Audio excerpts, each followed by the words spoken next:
Welcome to today's episode. I'm so excited to introduce Gabriel, an inspiring entrepreneur using his glamping business, Tiny Pines, in Honduras as a force for good.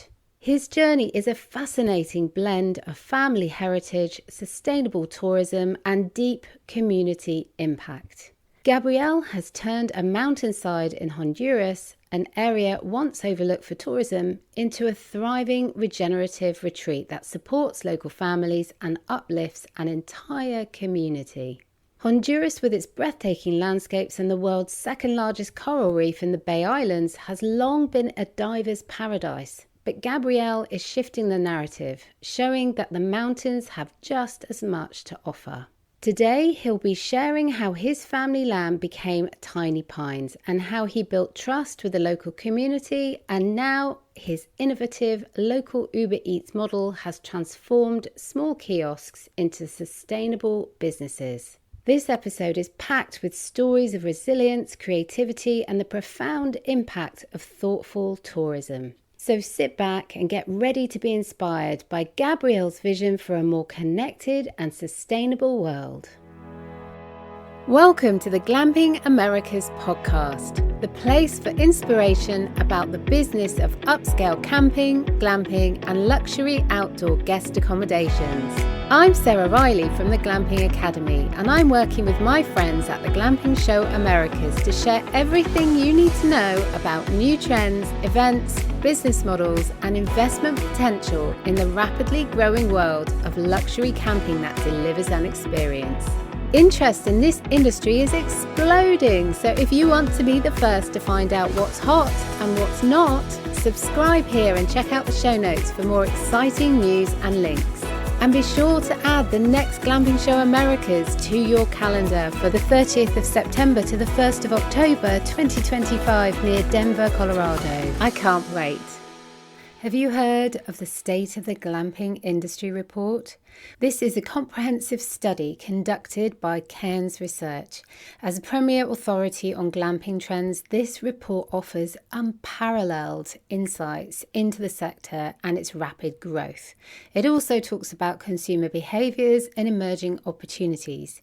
From occupancy rates and revenue trends to guest preferences and sustainability practices, this report is essential for anyone who's thinking of getting involved in the industry and starting a business plan to gain investors and launching a new life in hospitality. And you can now get your hands on a copy. The link is in the show notes to this podcast episode, or you can type into your browser glampingshow.us/industry-report. Let's go over to the interview now. Gabriel, it's so wonderful that you've joined me. Thank you so much. It's really nice to have you here. And I particularly love the fact that you're talking about your business in Honduras, and I've never been, but I've always wanted to go. Start by telling me a little bit about why someone might want to visit your area, where Tiny Pines is. Honduras has always historically been a tourism destination for a lot of scuba divers in the coast, right? We have an area called the Bay Islands, and within there's an island called Roatan that is famous for having one of the biggest or the second biggest coral reef barrier after Australia. So historically, Honduras has been in the map as this picturesque beach, view and destination.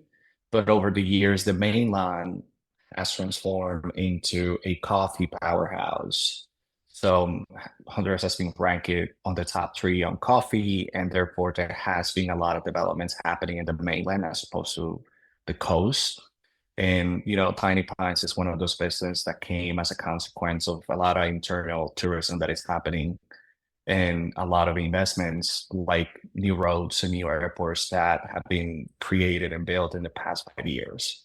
So Tiny Pines is located in the center of Honduras in an area that is known as Comayagua, which is a department, well, the equivalent of a county in the States. We are about 50 minutes away from the capital city, Tegucigalpa. And we are 25 minutes away from the newest international airport in Honduras that was inaugurated about 2 years ago. The airport used to be in the main city, but it was quite famous for being dangerous because the runway was really short. A lot of pilots actually trained there to land and get certifications. And then the government decided to shut down that airport, convert that into a domestic airport, and build a brand new airport near a USA military base in Comayagua. So there is a military base close to us. It's a 20-minute drive. We nestle in the hills of a mountain range, and there's typically the coffee triangle, as they call it. We get about 50% of our clientele are foreigners, especially from Canada and the States, who either work at the base or come to volunteer to Honduras, a lot of missions from churches. And they also have and take the advantage of coming to help the community, take a couple days off. We host them and they stay with us. And there's a lot of activities to be done.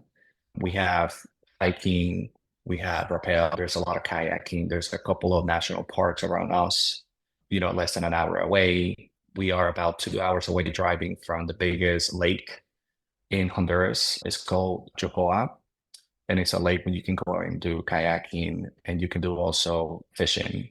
A lot of the surrounding areas of Tiny Pines as well are small villages that are highly dependable on the production of coffee. And there's also a lot of their artisanal goods that are produced. A lot of the different coffee types, honey. So it's a less of a beach experience and more of a authentic local experience. And all these villages who are now trying to figure it out how to offer different experiences and a more authentic and local experiences to foreigners and locals as well. And the other is really accessible. The international airport has direct flights from Dallas, Houston, Fort Lauderdale, Miami, and all of them are less than 3 hours. In fact, from Miami, it takes about an hour and 57 minutes. It's one of the flights that I take more often. So if you're in the East Coast, it's really easy to get. You may have to connect once if you're coming, let's say, from Chicago or California. But once you're in Dallas and any of the airports that I mentioned, it's a matter of 2.5 hours to get to the airport. Once you're at the airport, it's a 20-minute drive, right, to Tiny Pines, the property. We are between the capital city, which is a 1.2 million people city. So well developed, lots of things to do, city things to do there. And we also about half hour away from the city of Comayagua, which is in a smaller city. And it was the first capital of Honduras. So it's really colonial, cobblestones, a lot of Spanish heritage and a lot of museums. And the city is laid out in a very European fashion way. It's very European. You got the plaza, the church, and everything has been built around it. Lots of activities there in the city as well, especially during certainly times like Christmas or Lent and Holy Week. And there's also some other smaller towns that are offering different experiences to all the guests that we have. So we typically prepare itineraries for our guests and tell them and point it to different things. There has been a search on different businesses that are providing different services like Tiny Pines. For example, we have a labyrinth of pines that it was created by a local entrepreneur, and he created a three football field size labyrinth with cypress trees. And you can go there and it's almost like a mini Disneyland where you can go and visit the complex. He has some other activities as well. And we have established partnership with business like this ones to create more experiences outside of our property for all of the guests who are staying with us. So if someone was going to come and stay, what can they expect in terms of climate? Is it rainy? Is it hot? I mean, is there a particularly good time of the year to come along? Is it quite static in terms of its climate? The property itself is at the foot of a mountain. So typically you'll find that our temperature is between 6 to 7 degrees cooler than the valley. which is the Valley of Comayagua. The temperature ranges between upper 60s to 70s on a winter day. We only have two seasons in Honduras on the rainforest. It's either rainy season, which starts right at the beginning of May and it runs all the way to December. And then there's the summer season, which starts typically around February and Holy Week and Lent. During the winter, it rains a lot. It's really foggy. You do get that true cabin vibes experience. You wear a couple of layers. It's not as cold as Colorado Rocky Mountains, but we do have a particular range of degrees that makes it really cozy and comfortable. During the summer times, obviously it gets a little hotter, and we do have some other amenities in the property, like a pool where people can go and kind of refresh. And once you get to the valley, it gets a little hotter because it's a little flatter. But for the most part, I would say that is less of a beach weather and more of a fall season or winter without the snow weather. Many people don't realize this about me, but I'm actually really interested in ancient civilizations and ancient structures. I'm always watching documentaries, and so much is in Central America where you are. And do you have any of these structures nearby that people can go and have a look if they're interested in this kind of history the same as I am?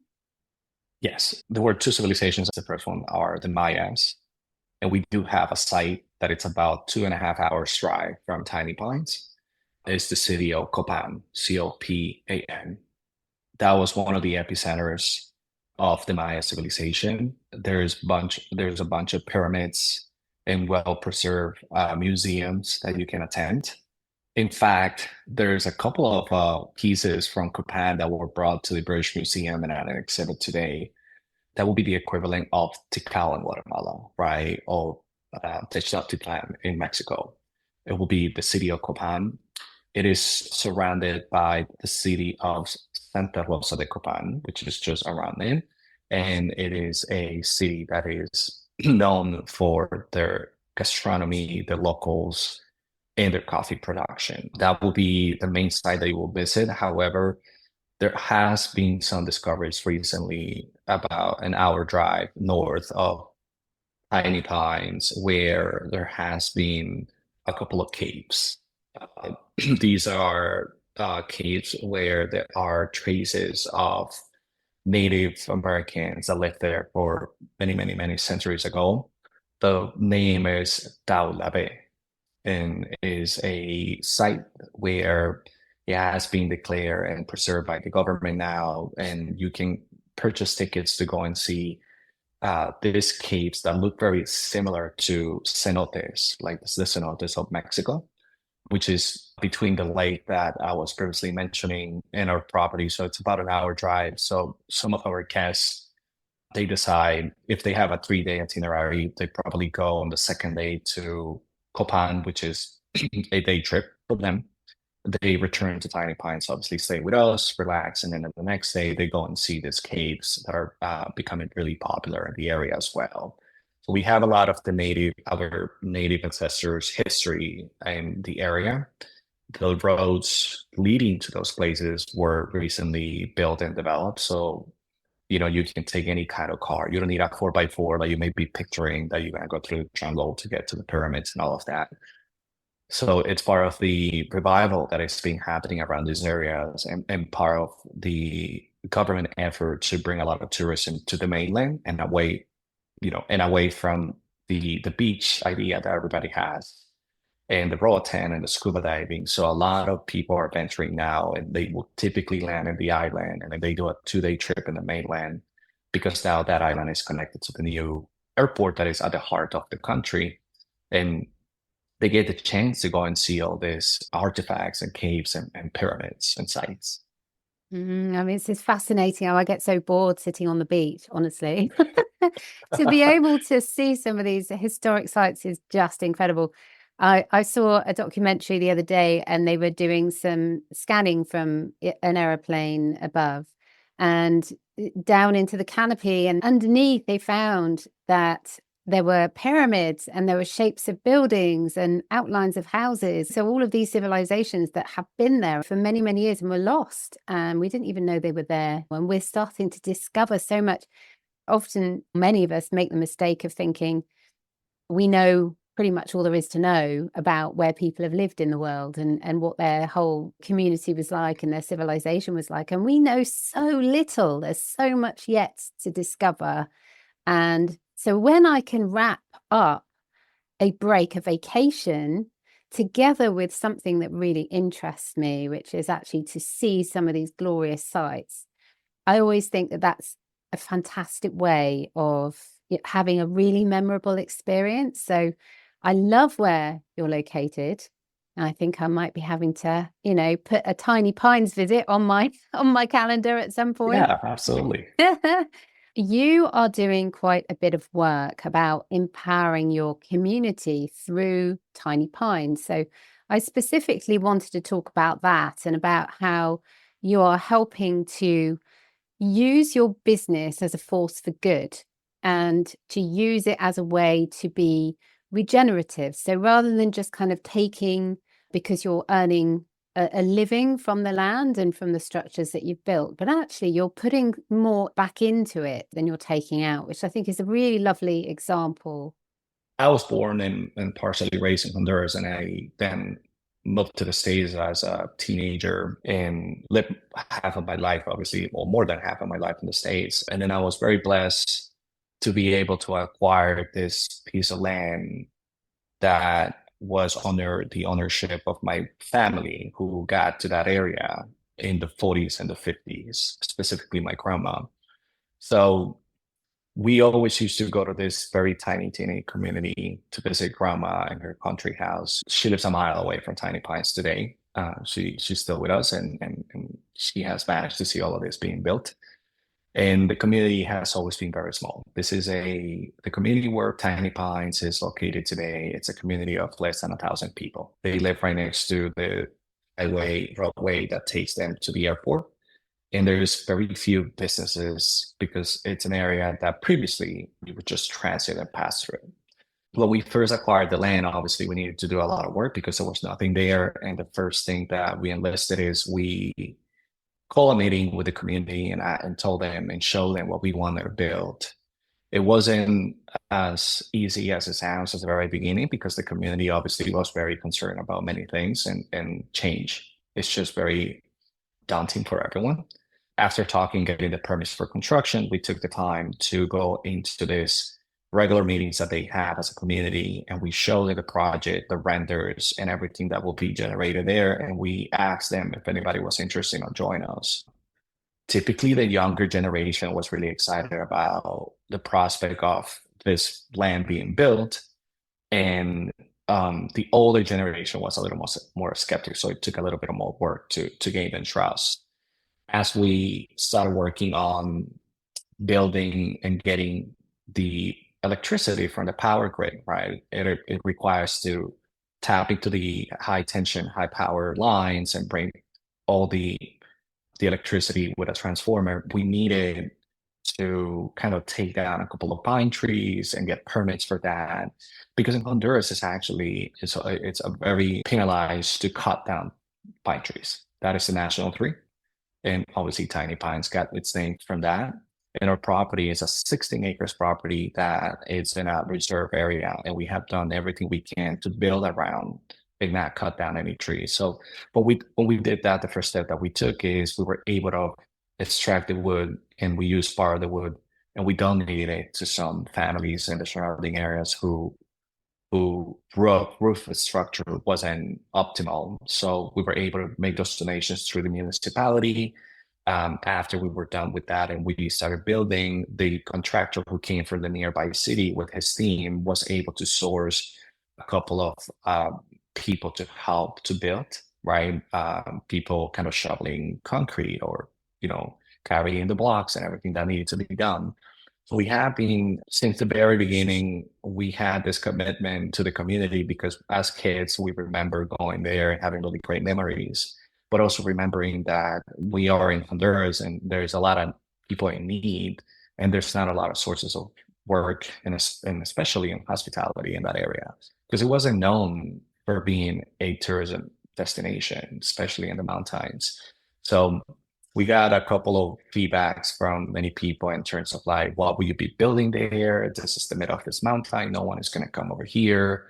But, we stayed focused and we just moved forward and pushed forward with that.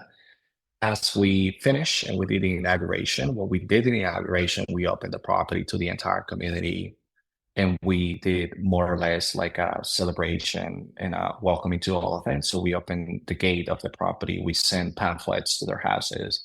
We told them we were open for business. And my grandma is really religious, and she wanted to officiate like some sort of like ceremony and bless the space.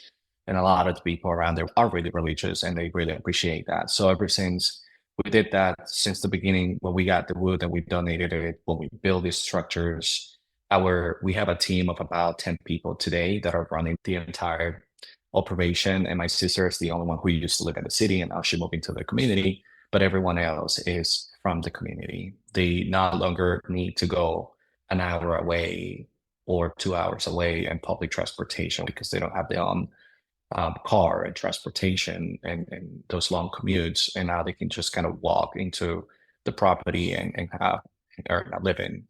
So aside from that, the other part that we made a decision at the very beginning is typically sites have their own kitchen and they have their own culinary operations.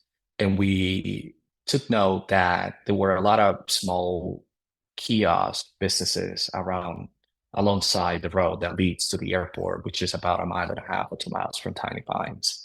So we embarked on a journey of kind of going and meeting the ladies and the single moms who were producing these goods. And these are eateries, right? These are not restaurants. These are not, by all means, chains of any kind. These are single moms who want to earn a living and they decide to build a very modest kiosk in their porch and they start offering those goods to anyone who passes by. So we established partnerships with some of these moms and mothers, single mothers, and we decided not to open a kitchen in our place because we were able to source them. So all the offerings that we have, with a few exceptions of like a couple of snacks that we can make in our headquarters, are sourced from all these mothers, and they have been able to earn a living, and they have been able to turn those mini kiosks into what we call in Latin America comedores, which is like an eatery, a little more not sophisticated, but a little more substantial space where now they open to the public, but they also have that constant source of revenue every day when we have reservations and we're sourcing the breakfast from them. All our amenities include breakfast, and the breakfast is provided by these individuals. And at the very beginning, we went to their kiosk and we brought our plating, right, just to elevate the experience a little bit more. And we were able to teach them how to plate the plate to make it look a little more elevated for whoever was staying with us. The food is delicious, obviously. It's a very local, traditional kitchen style. So you truly get to connect with the community as well from that perspective. And then we kind of took pictures. We took pictures of how it needed to be plated. We gave it to them over time that they need that because they exactly know the rice, the beans, the eggs, how they plate that. And we have successfully been operating without a kitchen and sourcing 95% of everything from these ladies. And they have been able, obviously, to improve their operation and earn a living. And it's constant because we have a occupancy greater than 70%. So, Thursday through Sunday, we're always busy. We have 3 units. We, averaging 12 to 15 breakfasts every day. And this, it's a constant source of revenue for them, which is really empowering. And it makes the difference with them, and it connects our customers and our guests to have a more authentic experience on that front as well. It's really interesting, isn't it? Because when I go on holiday, and if there is your own kitchen there, I often think, oh, I'll take some food with me to be able to cook something, because what if I can't find somewhere nice to eat? What if it's a long way to go, or there isn't anywhere the food is very good? And you end up kind of taking the easy option in a way, or at least I do. But I know that if I was pointed in the right direction as to where I would go and get a really lovely, locally sourced and made meal that was representative of the local area, the local culture, and everything else, I would much rather be having that. But so often you just don't know where to go or where to look or who could cook that for you. And so that's fantastic. And if someone is staying at Tiny Pines and they decided that they were going to have a certain breakfast, so does that local community maker, do they bring it to your location? How does that work? That's a good question. It took a minute to operationalize this. So we realized that these ladies had the product, and we also realized that they could be trained to elevate it a little bit and make it more presentable to foreigners.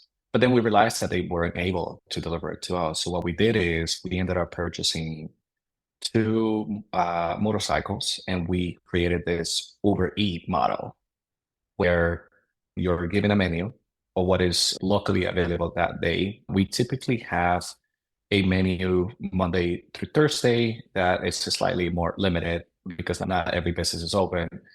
And then we have a much more variety of menu for the weekend, but we always have something to offer.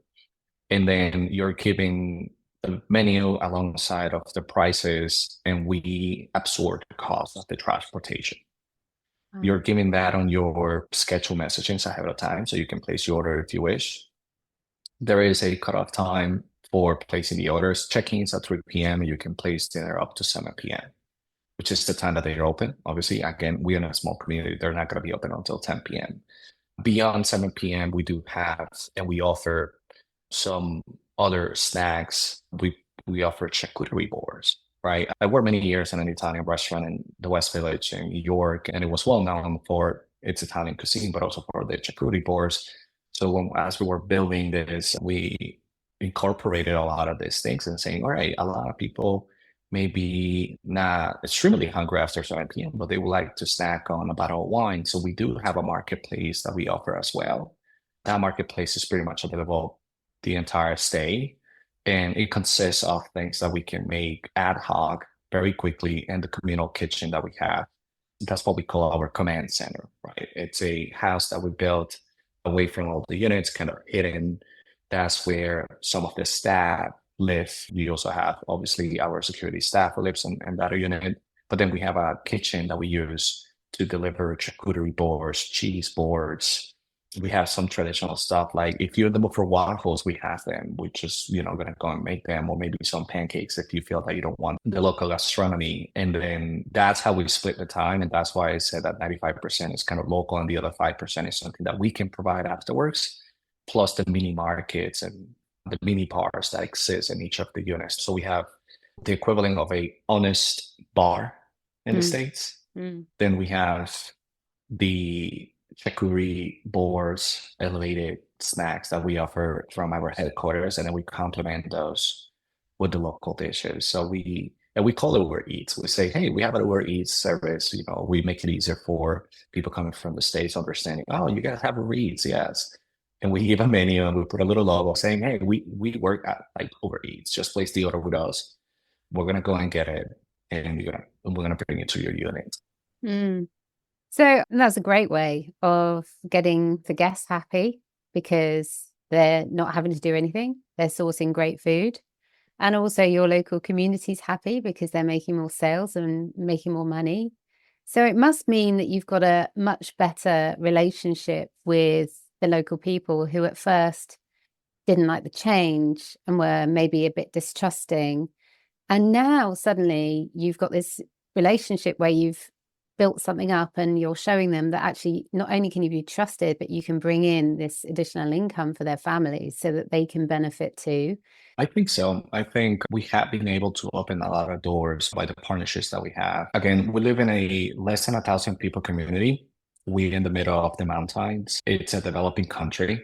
So there are going to be basic needs of running water, right? Electricity, education, facilities. So the very first impasse that we had with the community was, where are we going to source the water? The water comes from an extreme water spring at the very top of the mountain. And historically, the community has sourced that water, and they have the very rudimentary pipes that they use to discharge that water into these bigger tanks to supply water to the community. But this is a project that was created 20, 25 years ago, and obviously the community has grown exponentially. So when we came in, the very order of business was how we're going to be sourcing the water. Can I go and talk to the assembly of the water? They do have a local group that manages the rights of the water, and they kind of collect the money and all of that. So when we wanted to go there, they did not have any structure for businesses. Everything was residential and everything. They don't have a meter. It's a flat rate kind of thing. If the pipe breaks, the community comes together and goes all the way up there to fix it. And we did not understand a lot of those semantics. So it was a bit challenging at the beginning to convince them to give us the water. And obviously, I contacted and contracted out an American company that flew somebody from Canada with these sensors that they look like scanners to detect wells in my property, which we did end up finding two of them. But then it was, we could have made the decision just to have our own well and not care about the project. But then during the summer, for example, if there was a wildfire in the mountain, it will melt the pipes, and all of a sudden the community would be without water. So we went back to them and we said, hey, can we do a temporary contract with you? We want to buy water from you. We want to understand how the water is structured. We want to know where the water is coming from. And we should probably join forces because we are getting to the size that we need the government to step in and help to bring that water and also treat the water, right? We have our own filters, and yes, the water spring when it rains is very pure and it's not harmful to anyone, but you never know what may happen. So we do have our own treatment filters in the property, but a lot of these people don't have that. Obviously, they don't have access to that. So we started there. Again, it took a couple of meetings. I had a drone that I take up to take the videos for my property, and all of a sudden I wanted to understand the path of the pipes and where were they coming from and what that looked like. So I started kind of following with the drone the path to the very source of the water. And then we were able to reach an agreement with the community, and we now working on this coming year to officially submit a request for proposal to the local municipality and have them to help us to rebuild the pipes and create a more robust operation for that, because we saw a bigger need there. And now the community has joined forces with us, and we are working also with some nonprofits. The American government also has some progress on nonprofits down there. I reach out to the military base and say, hey, is there any institution that can help us? Here's the problem, right? This is not only for my business, but also for the community. So that's one. The other one that we're working on is we want to build a facility for a kindergarten. There's about 50 kids in two different levels of kindergarten who are receiving classes in the house of a teacher, local teacher. There's not a proper facility there. They do have the piece of land, but they haven't been able to kind of come together and say, all right, we need to build there. So those are the two main projects that we're kind of working with them. And as as a business entrepreneur myself, when I went to the local municipality and I had to do all the zoning and the permits, I got to meet the mayor of that municipality, and I've been in constant contact with him, kind of voicing the concerns and voicing the things that we need. And it just kind of applying a little bit of pressure, right? Because this is a developing country and the government sometimes is just focusing the wrong things, or it's about who you know, who you network with, right? So every time that I go to Tiny Pines and I spend a couple of weeks there, I ensure that I go and I rub elbows with all these people and say, hey, by the way, where are we at with the water project, or what's going on with the school and the kindergarten that we wanna build. So, and we have also partnered with local influencers. There is a very well-known local influencer that recently was actually #1 globally in TikTok. His name is Shin Fuhijama. He runs marathons. His last marathon was from the border of Guatemala and Mexico all the way to Honduras, raising money and awareness to build public schools in Honduras due to the lack of the intervention of the government sometimes, right? And he was able to raise like $2 million to build like 55 schools in Honduras. Wow. And as he's running through the country, because we are one of the main bros, we were able to partner with him and host him and give him and his staff a place where to stop and refresh or stay. And we opened the doors to the community as well and raise awareness and money for that as well. So we try to do as much as we can. It is an uphill battle sometimes, but we feel very confident that from where we started a year and a half ago and where we are today and having the trust of the community, I think that it's something that is essential for the success not only of the business, but also, there's not going to be anyone from your source if everyone kind of leaves the community because there's the basics are not there. So in terms of your project, all of this that you're talking about is incredible, firstly, for the community, without a doubt. That means that you're bringing positive elements that would not necessarily have happened without your intervention. So that's something to really be proud about. But also, it's going to help you if you've got some other ideas about how you want to develop your business in the future and how that can then lead to additional things for the local community. So have you got anything in your mind about what you're hoping to achieve for your project in the future? Have you got any plans? Yes. When we set up Tiny Pines, although it's overseas, one of the main things that we realize is our brand, right? I had a website before I even cleaned the property and had electricity. We had a logo, we had a website, we had all of that. We actually, by the time that we opened, we had about 7,000 followers on Instagram, and we had not shown a single structure. Wow. We were showing and consulting with our audience about the color of the tile on the A-frame, the lamp, right? And by the time that a lot of our first guests got there in the first couple of weeks, which by the way, we were completely booked for a month and a half when we opened, and we actually went viral because we teamed up with an influencer and we reached 1 million views on TikTok on that first video. We were very blessed at the beginning by that, but everyone who was arriving to the property was already invested. I remember when you put this tile, I remember when you put this lamp.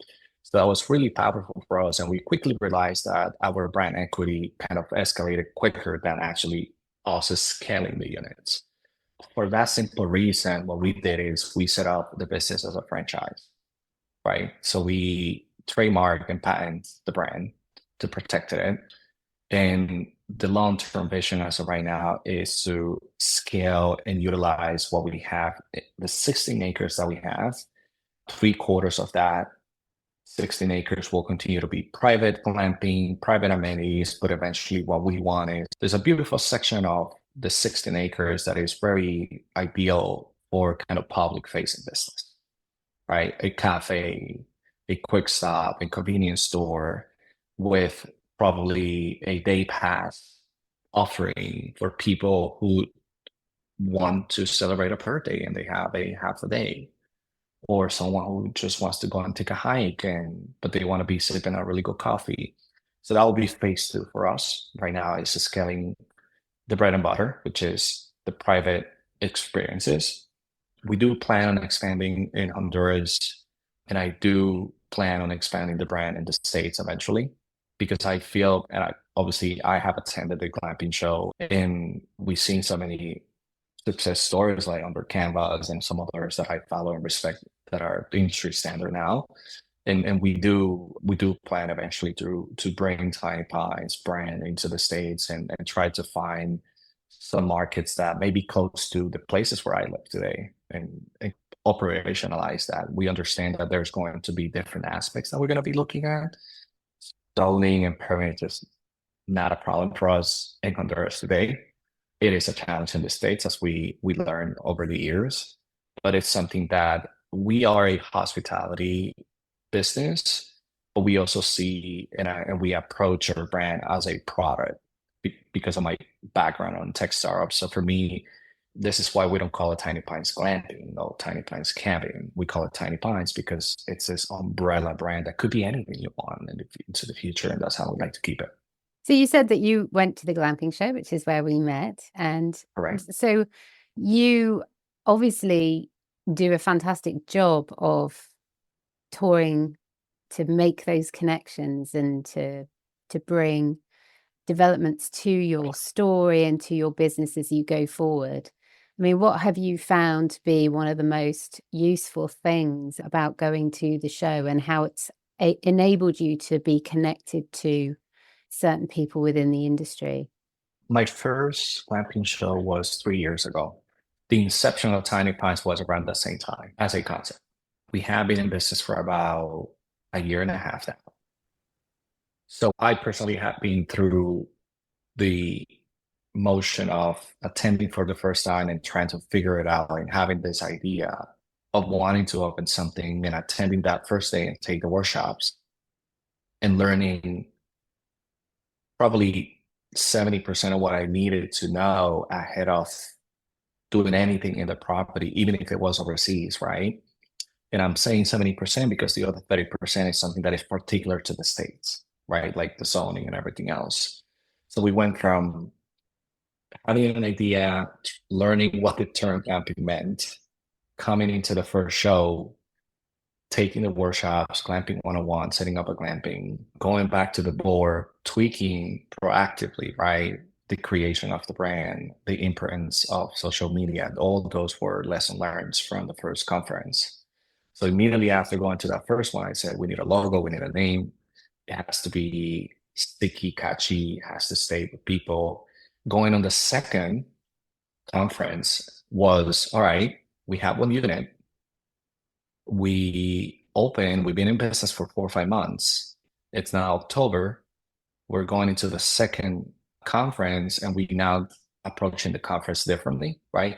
We may not join the first workshop on Monday, but now we do a lot of networking. We go and meet vendors. I had the pleasure, obviously, to meet you and meet a lot of very influential people that gave me access to knowledge, not necessarily in the workshop, right? I feel like the glamping show, it's so powerful in each of the workshops that you look at the data, but also outside of the networking events because you come across people who have 80 units. How do you do that? 20 units. How many people you have on a staff?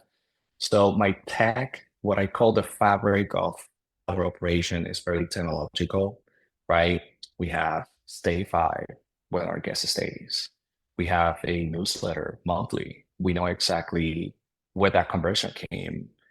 We were able to set up this tech stack and ecosystem thanks to anecdotal feedback, things that we learned from the workshops and the workshops of the others, the data that we looked at. Before we even opened Tiny Pines, I came across one of the marketing heads of Price Labs, and she talked to me about the market dashboard.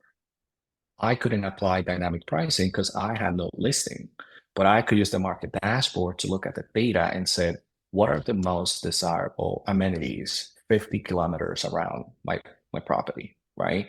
And that dictated a lot of what we created, but we would not been able to come across that if I had not attended the conference, right? And kind of approach it that way. So for anyone, I feel that for anyone who's thinking about kind of you just have a render, you have this idea and you want to see what would look like, then it's very useful because my third year, which is this year when we finally decide to do this episode, it was kind of connecting the dots. And now it's like, yeah, we have 3 units now. I understand RevPAR and the data because I was in those workshops previously. I have these other challenges now. What kind of structure do I want? Do I want the Wild West carriage house? Do I want a bubble dome, an A-frame, a mini A-frame, a mirror house, talking to all these other vendors? So we now at a stage where, we just applied to become a member to the Glamping Association. We were able to connect with you and beat this episode. We're able to articulate a better story, but we also can look back and attribute a lot of that success that we had because we did it path intuition and path data. And the data part was learned obviously by networking and by attending the conference and obviously talking to people like you and the others who've done this before. So I find that extremely valuable, and I think it's such a competitive advantage for us where Mm. we are today. Yeah, It's a fantastic story. And I think all the way along, you were just talking there saying, oh, we didn't know what we were doing at the beginning. And then suddenly we're now even, going through all the data and we know our RevPAR. And I mean, wow, what a growth journey you've been on. It's amazing. And now you have this site that you're planning to expand and you're helping the local community. It's just incredible to see that story over such a short amount of years. And you don't even do this as your main job. You're managing this yeah, as a kind of a yeah. director, aren't you? So Correct. what made you decide that you weren't going to move into the country yourself? Was that purely for your own lifestyle preferences, or have you always had this idea that you were going to have a director's role from the top? I think the main reason why Tiny Pines is set up the way it is today, at least in my case, is I'm a person of different projects, and not necessarily because I want all these investments. I think it's about my necessity to fulfill my hospitality journey. That's where I landed first. That's what paid for college. That's where I made most of my friends, and that's where I learned a lot of what's being applied to Tiny Pines today and my other businesses. I was raised in New York, and I have a business partner in New York, and we co-own a bar in Brooklyn, right? And we apply a lot of the rules there, and we did that first. I then was lucky enough to join a tech startup about 9 years ago, and I was employee number 10, and we grew to 400 in 6 years. And obviously, when you went to environments like tech startups, you're doing a lot of things that you're not qualified for, but you got to make it, or fake it until you make it, as they say. So I was able to acquire a lot of technical knowledge and also a lot of strategic thinking through the ranks, because I went from entry level all the way to director of my own department, and then I exit that first company, and then I enter another one where I enter it at a different level, and now I have a stake in that company as well, which is in tech.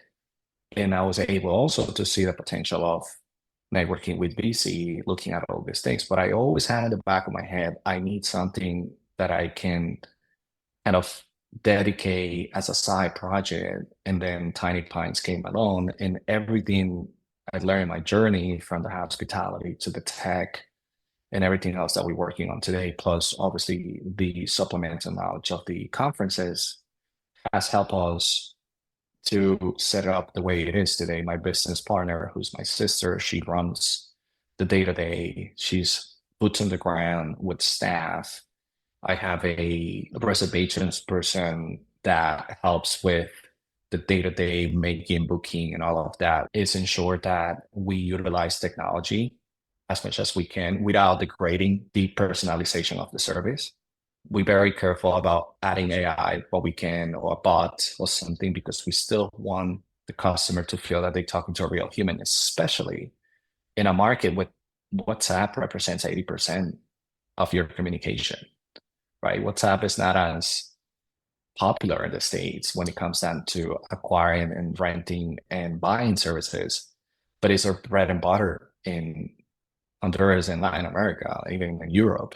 So when we first started, we relied a lot on Airbnb, and then we transitioned over WhatsApp because we realized that people were really interested in engaging with us directly. And we did that. So now we have a 50-50, 50% direct booking, 50% WhatsApp.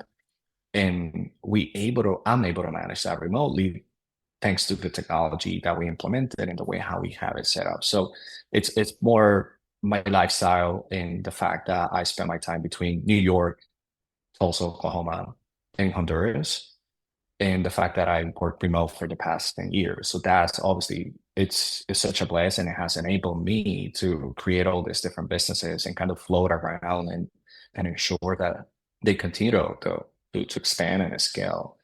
So I think that it is doable. A lot of people think that if you have a hotel, you have to be there greeting your customers, but there's so many tools, and obviously you have to delegate to elevate. That is one of my mottos at the companies that I either work or my small businesses, is you had to be able to articulate not only the vision, but also train. We very big on training in all our businesses. We have the check-in at Tiny Pines. It's not self check-in. We think of ourselves as concierge, and that's how we differentiate ourselves. But we still have all the good toys that we learned over the years, and all the different technologies that we learn.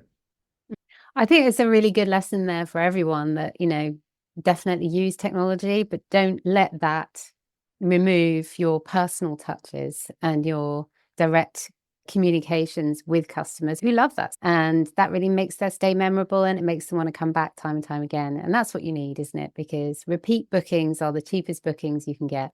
And there's the ones that you want to see multiply.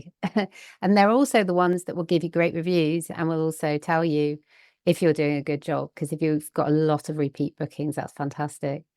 So I'm so pleased that you have joined me today and given me some of your time to share with the audience about what you've done and your thinking behind it all, Gabriel. And I would very much like you to share now how people could find more about you and your website and where they can go for that. Yeah, absolutely. So we are on every social media. Our website is thetinypines.com. You can find us there. The website is ready to be translated into English or Spanish. On Instagram, you can find us as well by the same name, The Tiny Pines, THE, The Tiny Pines. Same on TikTok. We are also on X, Twitter. And you can send us a message from any of those platforms. We also on Airbnb. The Airbnb algorithm has been very generous with us, so it's just a matter of you wanting to zoom in into the right filters, like going to Honduras for a weekend to people, and you should see our listings there. Currently, we're offering 2 geodomes and 1 A-frame. Each of these units are themed, so they look very different from each other. So we encourage for you guys to check us out. And we seeking to expand on this next year, adding more units and some other unique structures that we have learned about over the years, obviously by attending the conference, speaking with people like you, Sarah, and everyone else. Oh, it's wonderful. So thank you so much for sharing your expertise today. I know that people will have benefited greatly from it, and also will probably be feeling very uplifted about the fact that they can put a lot back into the local community from a business perspective. And yeah, it's a happy ever after story at the end of the day, isn't it? Because you're happy, the community's happy, and you just can't do better than that. So thank you so much for joining me today. I'll include all of your links in the show notes so that people don't have to go far to find those. And yeah, wish you luck, and don't hesitate to let us know when you've got new things on the horizon and new things to talk about. Amazing. Thank you so much for the opportunity, and I invite everyone to check us out. And if you have any questions, my email is gabriel@thetinypines.com. You can shoot me an email directly and I'll be happy to speak. Wonderful. Thank you so much. Awesome. Bye-bye.